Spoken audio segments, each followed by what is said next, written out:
হারাম, খাইয়া কোনো মজা নাই। কম দামের জিনিস খান, যা হালাল বেতন পান, কম দামের জিনিস খান, কচু শাক খান। হাসতেছেন আপনারা? আরে ভাই, কচু শাকে 100% ক্যালোরি। কচু শাক খান বেশি করিয়া। বিদেশি আপেল, আপেল তো আমার দেশে হয় না। বিদেশি আপেল বেশি না খাইয়া দেশের পেয়ারা খান, 2টা আপেলের সমান 1টা পেয়ারা।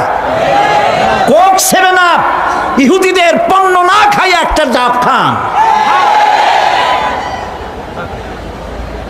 আর বড় সাইজের পাঙ্গাস না খাইয়া চেলা, পুটি, মলা, ডলা, কাসকি, তারপর লচ্চা, জি, এগুলো খান।